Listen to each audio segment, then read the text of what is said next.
Hi, I'm Tim. Welcome to Watchbox, and thanks for logging on. If you love this watch, email me, tmosso at thewatchbox.com. It's in the description below. It's your purchase and pricing email question line for buying this or any watch you see here on our channel, our website, or our social media. Reach out to me directly, tmosso at thewatchbox.com. Today we are discussing the 399-piece 2003 model year limited edition Panerai Luminor Chronograph Regatta, dedicated to the 2003 Laureus Regatta, a charity race sponsored by Richemont. This is one of the rare 40mm Panerai Luminor chronographs made of titanium and steel alternately. You can see a combination of gray titanium and polished steel.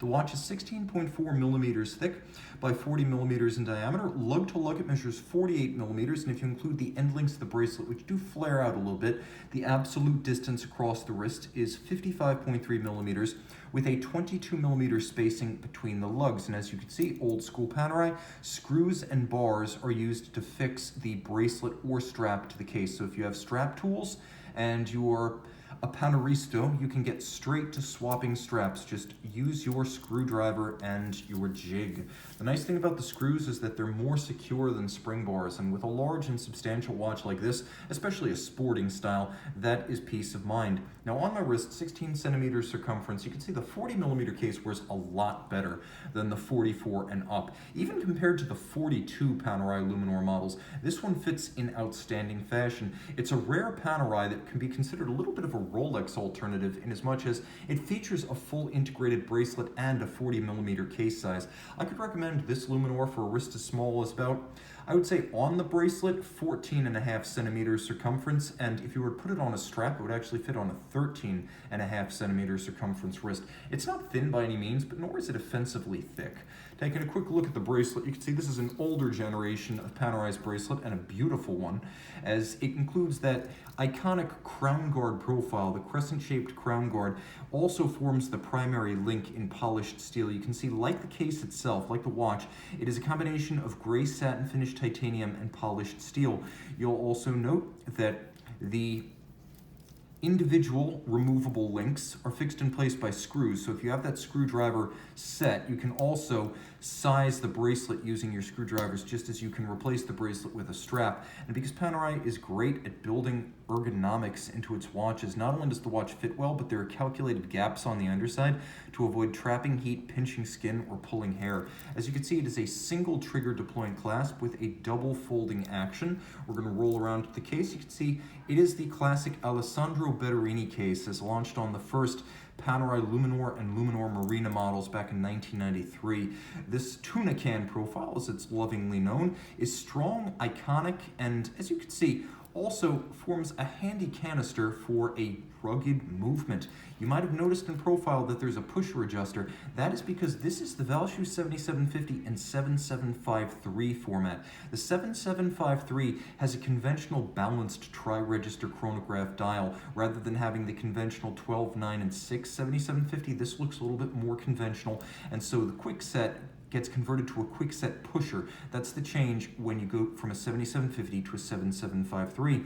You still have the device protecting the crown, the cam locking lever, as ever, unlocking the crown entirely. So now I can wind the watch, I can activate the hacking seconds, I can set the time, and I lock it down just like that. Of course, the watch is water resistant down to 100 meters, and there's no need to screw the crown up or down because this system, which was designed in the late 40s, patented by Panerai and used through the 1950s, it is designed to make it hard to wear out the crown seal, since you don't have to screw the crown in and out like you would on, for example, a Rolex or an Omega. It simply compresses and decompresses the crown seal. It also makes it easier to use the crown when your hands are wet, sweaty, or gloved, and the crescent-shaped guard provides more protection than a shouldered crown guard. You'll also appreciate how that iconic Panerai shape has been preserved, as the chronograph pushers themselves could easily be mistaken for an extension of the crown guard structure. So the lines are intact, the chronograph is artfully integrated, and then we have a sporting flourish on the bezel.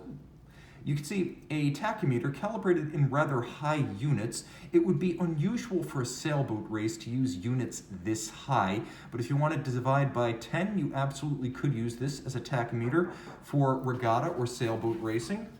And In every other regard, the timepiece is a sporting chrono with a dial that is uncommonly bright by the standards of Panerai watches.